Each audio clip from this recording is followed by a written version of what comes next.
अस्सलाम वालेकुम, आई am dietitian Iliya Malik and welcome back to my channel. आज की वीडियो में मैं बात करने वाली हूँ कि रमज़ान में कौन सी ऐसी मिस्टेक्स हैं जो कि करने से आपका वेट लॉस नहीं होगा या फिर आपकी जो वेट लॉस की प्रोग्रेस है वो बहुत ही स्लो होगी।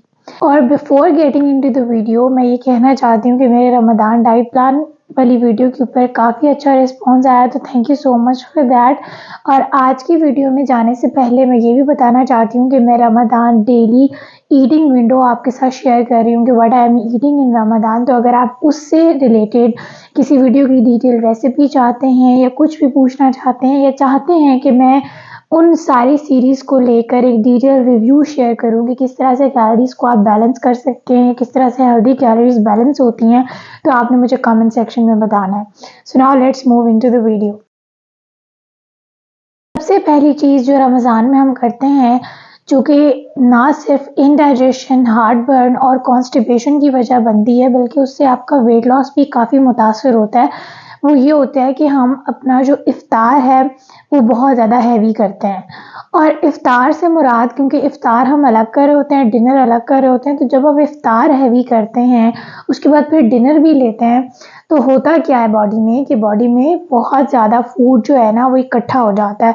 और फिर जब आप सहरी भी बहुत ज़्यादा अमाउंट में ले रहे होते हैं तो उस टाइम पे आपकी बॉडी जो है फूड को स्टोर कर लेती है, क्योंकि उसको एक विंडो समझ आ जाती है कि दिन में ये कुछ भी नहीं खा रहा और एक स्पेसिफिक टाइम है जिस टाइम पे इसकी ईटिंग विंडो ज़्यादा है, ये ज़्यादा खा रहा है, तो वो स्टोर मोड में चली जाती है, जिसकी वजह से अगर आपका वेट लॉस हो भी रहा है तो आपको बेली के अराउंड एक स्पेसिफिक जो है फैट नज़र आता है, या आपको नज़र आता है कि आपका जो बेली फैट है वो लॉस नहीं हो रहा।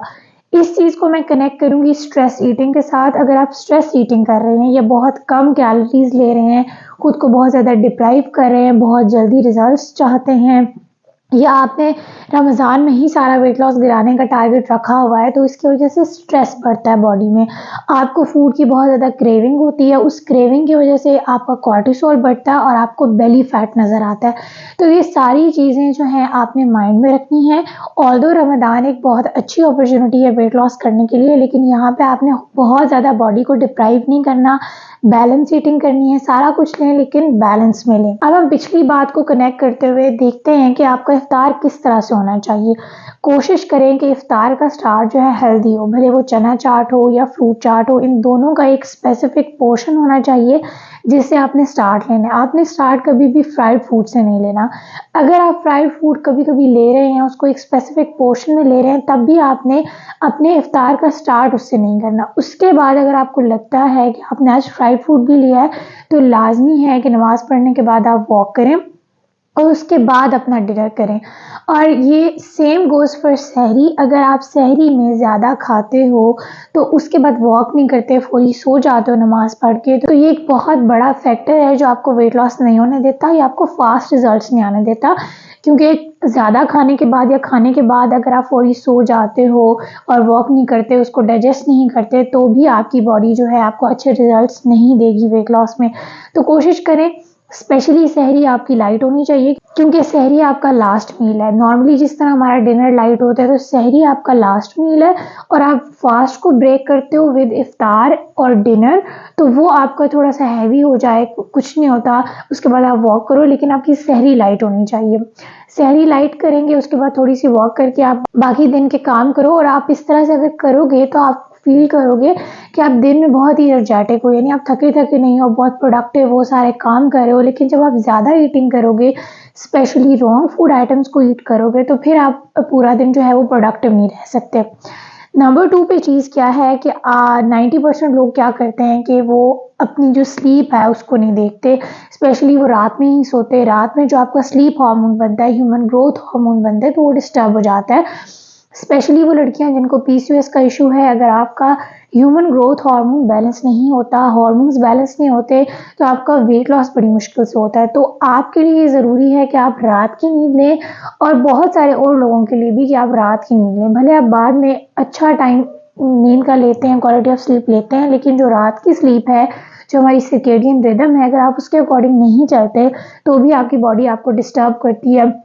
समटाइम्स आप कैलोरी डेफिसिट में खा रहे होते हैं लेकिन इतने अच्छे रिजल्ट्स नहीं मिलते, ये बहुत देर से रिजल्ट मिलते हैं और उसकी वजह से मोटिवेशन भी लूज़ कर देते हैं। तो अगर आप अच्छे रिजल्ट चाहते हैं तो सारी चीज़ों को कनेक्ट करें। ये हो सकता है कि किसी न किसी चीज़ को आपको करना मुश्किल लग रहा हो, लेकिन कोशिश करें कि 90% ऑफ चीज़ें आप कर रहे हो, बाकी 10% जहाँ कोई ना कोई कमी बेशी आ रही है तो उसको आप पूरा कर सकते हैं, बाद में भी आपके पास टाइम है।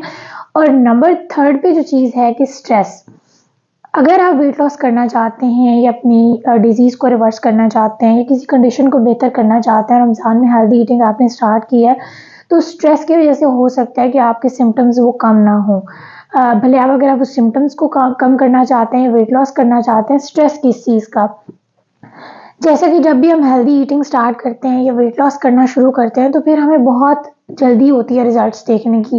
डेली आप इफ्तार से पहले अपना वेट चेक करते हो, अपने इंचेस चेक करते हो, तो अगर आपको लॉस नज़र नहीं आता स्केल पे या आपको इंच लॉस नज़र नहीं आता तो उसकी वजह से स्ट्रेस डेवलप होता है।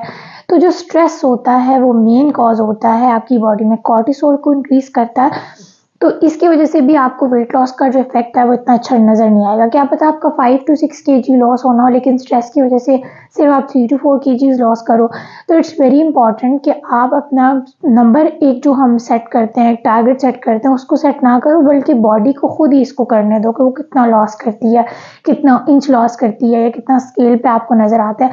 आपका जो बेसिक होना चाहिए एक तरह का टारगेट कि आपकी जो एक लेथार्जी थी या आप बहुत ही अनप्रोडक्टिव फील करते थे या डिफरेंट कंडीशंस है, ब्लोटिंग है, कॉन्स्टिपेशन है, ये रिलीफ हो रही है या नहीं। अगर ये आपकी कंडीशंस बेहतर हो रही हैं तो स्केल पे आप रिजल्ट के लिए इतने ज़्यादा जो है एक्साइटेड ना हुआ करें, बहुत ज़्यादा इस चीज़ को लेके सोचा मत करें कि हमें बहुत जल्दी रिजल्ट नज़र आए। आप अपनी बॉडी को एटलीस्ट 6 मंथ्स दें। अगर आप 3 to 4 केजीज़ कम करना चाहते हैं फिर तो बहुत अच्छी बात है, रमज़ान बहुत अच्छा टाइम है। उसके लिए भी स्ट्रेस ईटिंग नहीं करनी, स्ट्रेस नहीं लेना, स्पेशली वेट लॉस का या वज़न को कम होता हुआ देखने का, इस चीज़ का आपने स्ट्रेस नहीं लेना। इसको बड़े आराम से करें और ईज़िली इसको करें। यू हैव टाइम, अभी ये पूरा साल है, आप इसको कर सकते हैं। तो रमज़ान में अगर आप इस चीज़ का स्ट्रेस लेते हैं, साथ इबादत भी कर रहे हैं और औरतों को तो इफ्तार बनाना होता है, सहरी बनानी होती है, बहुत सारे काम होते हैं। तो अगर आप स्ट्रेस लेते हैं तो फिर आपका वेट लॉस नहीं होगा। इसके बाद का जो पॉइंट है कि आपने अपनी इफ्तार को स्टार्ट करना है विद हेल्दी कैलोरीज। और हेल्दी कैलोरीज किस तरह से आप इफ्तार को स्टार्ट कर सकते हैं, मैंने अपनी रमज़ान वेट लॉस सीरीज़ के अंदर बेसिकली वो एक हीलिंग जर्नी की सीरीज़ है जिसमें मैंने मुख्तलिफ इफ्तार ऑप्शंस दिए हैं जो कि काफ़ी हेल्दी हैं, आप उनको देख सकते हैं। तो अगर आप इफ्तार अपना बॉडी में एक फास्टिंग की स्टेज है जहाँ पे वो ऑटोफेजी कर रही है, यानी कि अनहेल्दी सेल्स को किल कर रही है और हेल्दी सेल्स को बढ़ा रही है। उस टाइम पे जब आप स्टार्ट एक अनहेल्दी ड्रिंक से लेते हैं या किसी भी फ्राइड आइटम से लेते हैं तो बॉडी जो है वो बहुत ही, एक तो इंसुलिन स्पाइक होता है और दूसरा जो है वो स्टोरिंग मोड में समटाइम्स चली जाती है। उस टाइम पे बहुत ज़्यादा पानी पीते हैं और कोई भी चीज़ उस टाइम पे आप ओवर ईट करेंगे तो बॉडी को लगेगा कि ये अब सारा दिन इसने फास्ट किया, अब ये स्टोर कर रहा है, तो वो स्टोर करने लग जाती है कैलोरीज, जिसकी वजह से आप गेन, आपका वेट लॉस भी नहीं होता और जो रमज़ान का एक बेसिक पर्पस होता है कि हेल्दी बॉडी अचीव करनी है वो भी आपको फुलफिल नहीं होगा। तो आपने कोशिश करनी है कि इफ्तार में जो है स्टार्ट आप हेल्दी कैलोरीज से करें। और सहरी के लिए एक बहुत इंपॉर्टेंट टिप ये है कि अगर आप सहरी में थोड़ा सा आपको लगता है आपने ओवर ईट किया, आपने कम भी खाया है तो लाजमी 10 से 20 मिनट की वॉक करें, फ़ौरन से ना सो जाएं, ये बिल्कुल अनहेल्दी है। और लास्ट चीज़ ये है कि रमज़ान में बहुत सारे लोग कॉन्स्टिपेशन से सफ़र करते हैं और बहुत सारे लोग कंप्लेन करते हैं कि हमें कॉन्स्टिपेशन और ब्लोटिंग का इशू है।